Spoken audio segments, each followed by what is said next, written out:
Il y a moins de 25 ans, elles étaient quasiment inconnues du grand public au Cameroun. Aujourd'hui, elles sont devenues un véritable problème de santé publique car elles sont la deuxième cause de mortalité après les pathologies infectieuses et la principale cause d'handicap neurologique au Cameroun. La maladie en focus ce jour, c'est l'accident vasculaire cérébral. Tous les ans, elle touche 15 millions de personnes dans le monde et près de 5 millions en meurent au Cameroun. Les AVC surviennent toutes les 5 heures avec un taux de mortalité de 25% à 1 mois et de 60% à 5 ans. Mesdames et messieurs, salut et bienvenue à Focus Santé.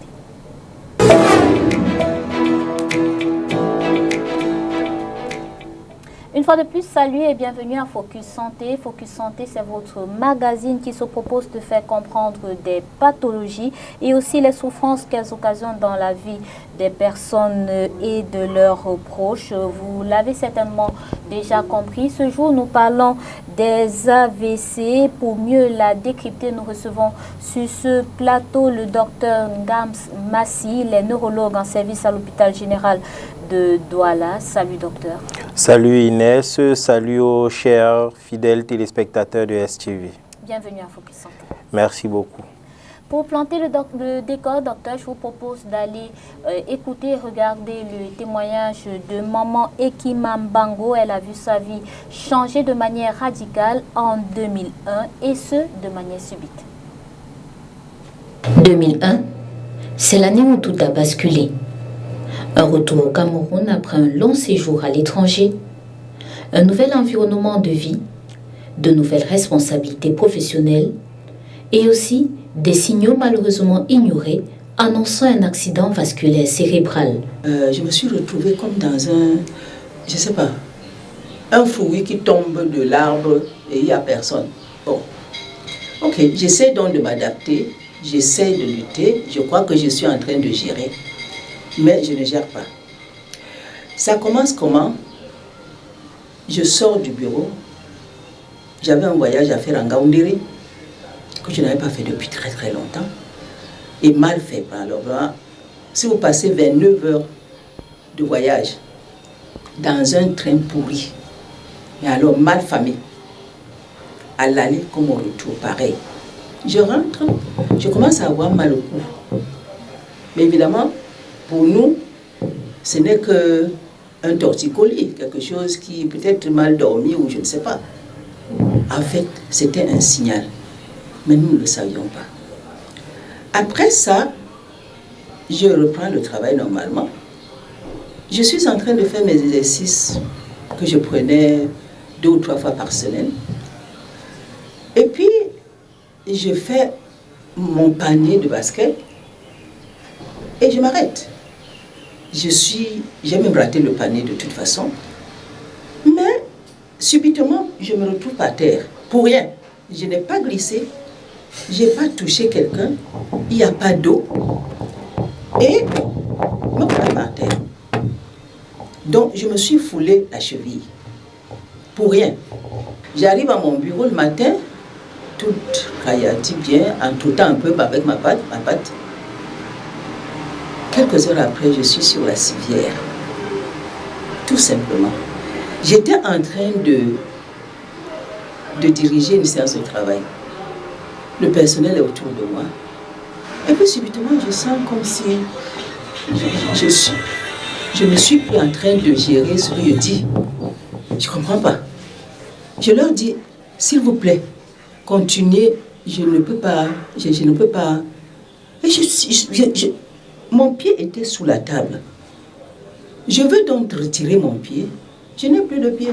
C'est le début d'un long parcours de combattant pour maman Ekima Mbango. Du centre médical de son lieu de service pour l'hôpital général de Douala, la prise en charge n'a pas été la plus rapide qui soit. Conséquence, les portes d'un coma s'ouvrent sur elle. Au lieu de baisser la tension, comme il devrait faire, il ne savait pas bien sûr, il me donne un produit qui me plonge. Et bon, et moi, bon, comme ça fait longtemps, je dis, je n'étais pas ici, je sais qu'il y a des ambulances, Mais il y a des ambulances médicalisées. J'insiste pour dire que je veux une ambulance médicalisée. Alors pendant que je dois, c'est moi qui suis encore en train de chercher. Je demande, appelez tel, appelez l'autre, appelez, bon, quelques connaissances qui mettaient dans la tête mes frères, mes cousins, pour qu'on trouve une ambulance médicalisée. Je crois qu'on a passé plus de 3 heures. Et je ne faisais que m'enfoncer. Au réveil, la pathologie a déjà laissé des séquelles. Je ne sais pas ce qui s'est passé. Comme j'ai vu que bon, ça n'avance pas, j'essaie de dire le coma, bon, comme si on contrôlait ça. Je suis entré dans le coma tout simplement. Et voilà, c'est comme ça que ça s'est passé. Voilà. Quand je me réveille du coma, 48 heures après, bon, on réalise donc que tout ce côté est paralysé. Je ne peux pas parler. Je ne peux pas me tenir debout. Je ne peux pas manger. Je ne peux rien faire. Je ne peux rien faire. Des effets heureusement limités par de multiples séances de rééducation, une évacuation sanitaire en Europe et plusieurs millions de francs CFA dépensés. Mon bras était comme ça. Je ne bougeais pas du tout. Je sais qu'après, que c'était 1 mois et demi, hein, je crois. Je ne me souviens pas avec détail. Quand un jour à l'hôpital, je suis là, on a essayé de travailler. Et puis on voit ce petit doigt là, qui commence à bouger. Tout l'hôpital a dansé. Et on se dit que, c'est en train de revenir. Et ça fait beaucoup de travail que pédé. Mais cette épaule-ci était complètement défoncée, complètement. On n'arrivait pas à comprendre pourquoi. Et c'est même l'une des raisons pour laquelle je devais aller en Europe pour voir l'IRM, voir ce qui s'est passé. Parce que c'était complètement comme ça. Tout ça était complètement à plat. 6 comas après le premier, elle décide de créer une association pour sensibiliser le maximum de personnes possibles sur les facteurs de risque de l'AVC et mobiliser des aides pour aider à la prise en charge des personnes malades, ne recevant malheureusement aucune subvention de l'État. En fin de compte, c'est en 2012 que certaines personnes m'encouragent. Donc, l'idée que tu as là depuis, pardon, laisse que ça donne. Et on a commencé. Et en 2013, on a eu notre reconnaissance officielle, légale. Et c'est pour ça que depuis, nous sommes en train d'essayer de sensibiliser, de faire comprendre que vraiment l'AVC là, on peut l'éviter. Mais l'AVC là, on peut aussi ne pas l'éviter. Faisons quelque chose pour que les gens soient informés, éduqués. Et surtout, ceux qui ont eu la grâce d'y être, de rester dans les séquelles, que nous puissions les soutenir. Dans ce combat, elle est rejointe par d'autres malades et même par des proches de patients. I took care of my mom when she was sick. J'ai pris soin de ma mère quand elle a eu un AVC. Elle est décédée en janvier 2022. Elle a souffert pendant de nombreuses années.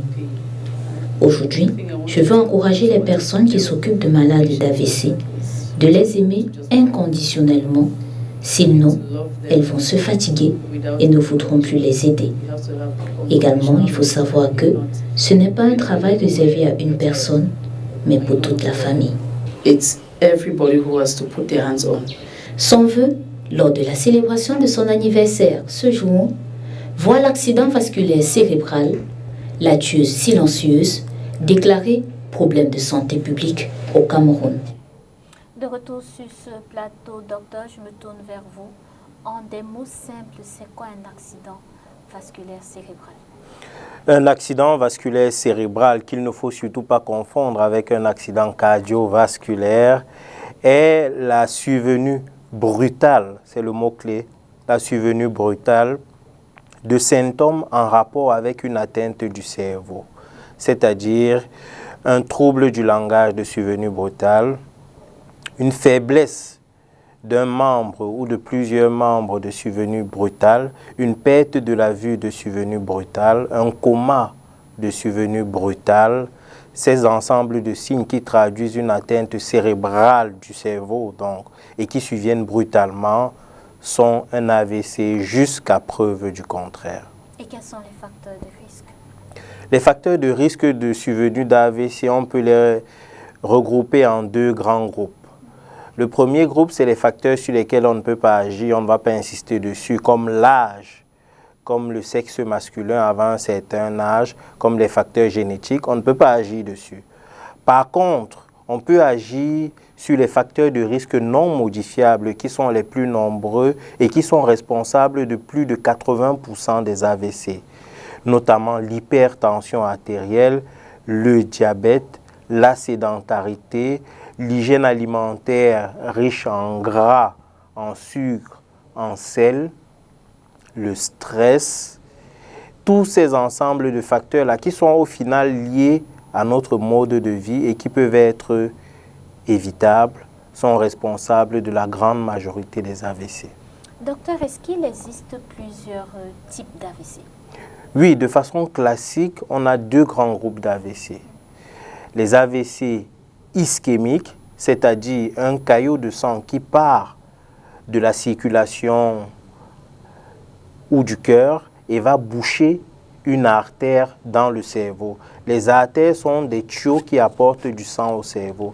Et si ces artères-là se retrouvent bouchées, les parties du cerveau qui recevaient ce sang-là vont être détruites. Le deuxième type d'AVC, c'est l'AVC hémorragique.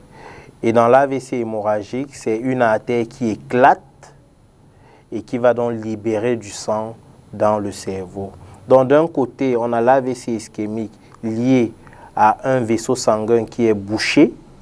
Et de l'autre côté, on a l'AVC hémorragique qui est lié à un vaisseau sanguin qui éclate. Dans tous les cas, les AVC restent une pathologie grave et l'une des pathologies les plus handicapantes et les plus mortelles dans le monde. Okay. Docteur, nous allons prendre deux cas. Un individu qui fait un AVC, là c'est le premier cas. Quelle devrait être sa réaction? On l'a entendu dans le témoignage de maman Ekima, elle ne sent plus ses pieds, elle a un torticolis. À ce moment-là, qu'est-ce qu'on fait? En réalité, elle a eu des signes précurseurs et elle a eu ce qu'on appelle un accident ischémique transitoire, c'est-à-dire un AVC qui survient, un AVC ischémique qui survient et qui va disparaître au bout de quelques heures, généralement en moins de 24 heures, parce que le cerveau a pu rattraper le blocus. Et ensuite, elle a finalement fait un AVC ischémique constitué qui a laissé les séquelles. En général, lorsqu'on a un AVC ischémique transitoire, il faut urgemment venir à l'hôpital. C'est une urgence et la prise en charge se fait de la même manière qu'un AVC ischémique constitué. Maintenant, il y a des signes qu'il faut connaître. Par exemple, la paralysie de la face, la bouche qui est déviée d'un côté, qui survient brutalement, le langage qui est perturbé brutalement, un membre qui n'arrive plus à fonctionner brutalement, une baisse de la vue brutale ou une perte de connaissance brutale, ce sont des signes d'AVC et l'urgence à ce moment-là, c'est d'amener le patient à l'hôpital. Maintenant, dans quel hôpital? Ça doit être un hôpital où il va bénéficier des soins liés à la prise en charge de l'AVC, idéalement là où il y a un neurologue. Ok. Et maintenant, nous allons prendre le deuxième cas. Un malade qui est dans un lieu avec des personnes et qui présente ces signes-là. Quelle devrait être la réaction des proches pour limiter au maximum la survenue de séquelles? En réalité, il y a des choses qu'il ne faut pas faire et je vais insister dessus parce qu'il y a beaucoup de vidéos où on dit qu'il faut piquer les doigts, etc. Non, ça n'a aucun effet. Aucun effet. Lorsqu'on parle d'AVC, on parle d'une urgence liée au temps. Plus on perd le temps, plus les cellules dans le cerveau sont détruites et moins on a des chances de récupérer. Donc en réalité, l'urgence, c'est d'amener le patient à l'hôpital et pas de faire autre chose. L'urgence, c'est d'amener le patient à l'hôpital. Okay. Et quand on amène le patient à l'hôpital, c'est quoi la suite? Le personnel soignant, qu'est-ce qu'on fait? Voilà. La prise en charge du patient AVC à l'hôpital respecte certains canons. D'accord? C'est une priorité, déjà c'est une priorité absolue et il faut se mobiliser. Le premier élément lorsqu'on reçoit un patient AVC, c'est d'arriver à voir s'il n'y a pas de signe de gravité qu'on peut corriger rapidement. Par exemple, le coma, la glycémie, etc. La deuxième chose, c'est être capable de faire une imagerie. Parce que la clé du diagnostic, c'est être capable de faire une imagerie qui peut être un scanner cérébral ou bien une IRM si vous êtes par exemple à l'hôpital général. Lorsqu'on fait le scanner cérébral, ça va nous permettre de déterminer la nature. Est-ce que c'est un AVC ischémique? Est-ce que c'est un AVC hémorragique? Parce que le traitement final dépend du type d'AVC. D'accord? Même s'il y a des mesures générales qui sont utilisées dans tous les types d'AVC, qui sont prescrites dans tous les types d'AVC, les traitements spécifiques dépendent de chaque type d'AVC. Par exemple, dans l'AVC ischémique, c'est un caillot qui se forme et il faut déboucher ce caillot-là. On utilise pour ça ce qu'on appelle de la thrombolyse. C'est un médicament qui va liser le caillot, qui va le détruire. C'est un médicament fortement anticoagulant. Imaginez-vous qu'on donne ce médicament à quelqu'un qui a plutôt fait un AVC hémorragique. Ça va aggraver son hémorragie. C'est la raison pour laquelle, pour le traitement spécifique, il faut faire l'imagerie pour connaître la nature, soit hémorragique, soit ischémique de l'AVC. Et quelles peuvent être les séquelles pour un patient qui est déjà entré dans un coma, par exemple? Voilà. Le coma est l'un des signes de gravité de l'AVC et c'est un facteur de mauvais pronostic. C'est-à-dire, lorsqu'un patient arrive en étant comateux, ses chances de suivi et de récupération sont réduites par rapport aux autres patients. Mais lorsqu'il est dans le coma et qu'il réussit à sortir du coma, en général, c'est des patients qui vont garder des séquelles motrices, c'est-à-dire être paralysés d'un côté du corps, être incapable de parler, dans certains cas, être incapable de voir. Mais ça, ce sont les séquelles les plus spectaculaires. Mais il y a d'autres séquelles qui vont handicaper sérieusement le malade. C'est la dépression, c'est la faiblesse sexuelle. On n'en parle pas, mais ça touche les malades et de nombreux patients AVC. C'est l'épilepsie. L'AVC est une cause fréquente d'épilepsie chez l'adulte et chez la personne âgée. Ces séquelles-là, on ne les voit pas immédiatement, mais ils vont, si ces séquelles surviennent, vont handicaper fortement le malade. Oui, merci docteur. J'aimerais savoir qu'est-ce qui peut faire en sorte qu'un patient qui a fait un premier coma fasse ensuite d'autres comas. Est-ce qu'il y a des facteurs qui favorisent cela? Bon, en général, si le patient a fait un AVC et qu'il est entré dans un coma initialement et qu'il a été pris en charge, il est sorti de ce coma. En général, s'il n'a pas été bien suivi ou qu'il n'a pas respecté ses rendez-vous, c'est ce qu'on appelle la prévention secondaire, c'est-à-dire éviter d'avoir une récidive. Il est à haut risque de faire une récidive d'AVC. Et cette récidive-là peut se manifester aussi par un autre coma. Voilà. Et quand est-ce qu'on doit penser à une évacuation sanitaire? En réalité, l'évacuation sanitaire en cas d'AVC est un peu utopique.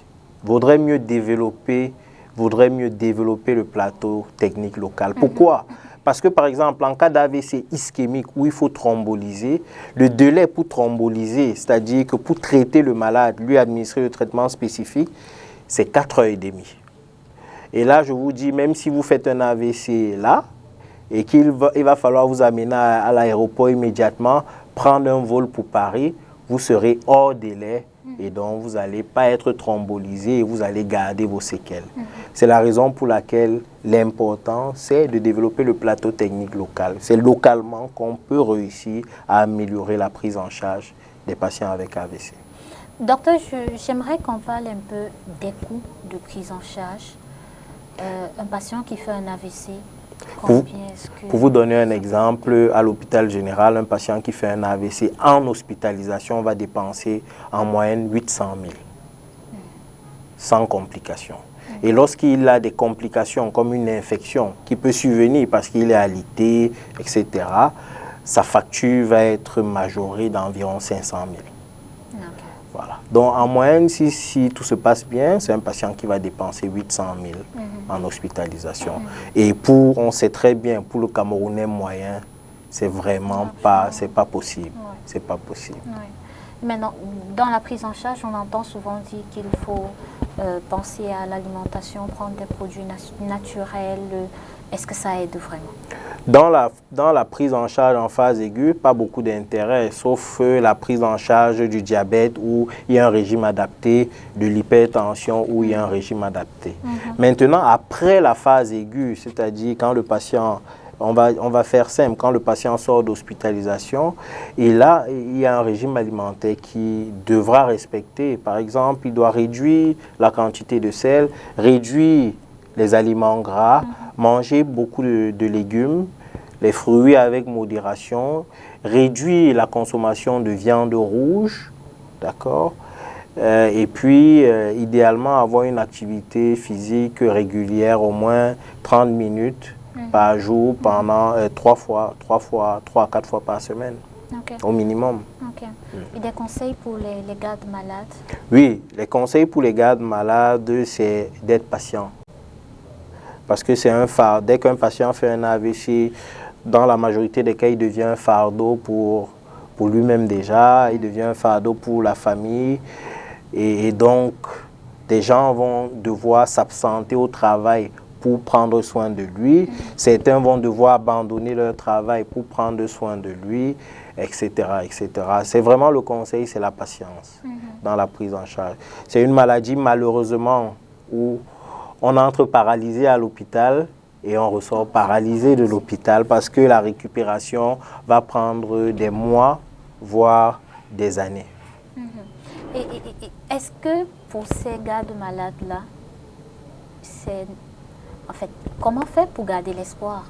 C'est possible de garder l'espoir et d'espérer que le malade va retrouver son état initial? Oui, c'est possible parce que ce n'est pas tous les AVC qui vont être handicapés, grabataires. D'accord? Il y a, de façon globale, l'AVC en termes de pronostic, c'est un patient sur 3 qui va mourir, un patient sur 3 qui va avoir des séquelles handicapantes, donc il sera dépendant des autres, et un patient sur 3 va avoir des séquelles mineures ou ne va pas avoir de séquelles du tout. Donc, il y a des patients qui vont récupérer et on sait maintenant que cette récupération-là sera favorisée, par exemple, si le patient est bien entouré. S'il n'a pas de dépression après un AVC, ça va favoriser une meilleure récupération fonctionnelle. S'il est bien alimenté, ça va favoriser une meilleure récupération fonctionnelle. S'il suit bien ses rendez-vous, et ça aussi c'est le rôle de l'entourage, de la famille, ça va favoriser la récupération fonctionnelle. Ok. Docteur, pour sortir, quelques conseils aux jeunes et aux adultes qui nous regardent pour éviter la survenue d'un AVC? D'abord, déjà dit que l'AVC peut toucher tout le monde. C'est vraiment une maladie qui nous concerne tous. Et pour éviter, pour réduire la prévalence des AVC au quotidien, c'est des gestes simples et liés à notre mode de vie. Éviter de fumer, réduire la consommation d'alcool, réduire la consommation de sel et de gras, réduire la consommation de sucre, faire une activité physique, gérer le stress et vraiment éviter au maximum la sédentarité. Donc, c'est des choses qu'on peut faire et qui ne nous coûtent en général rien.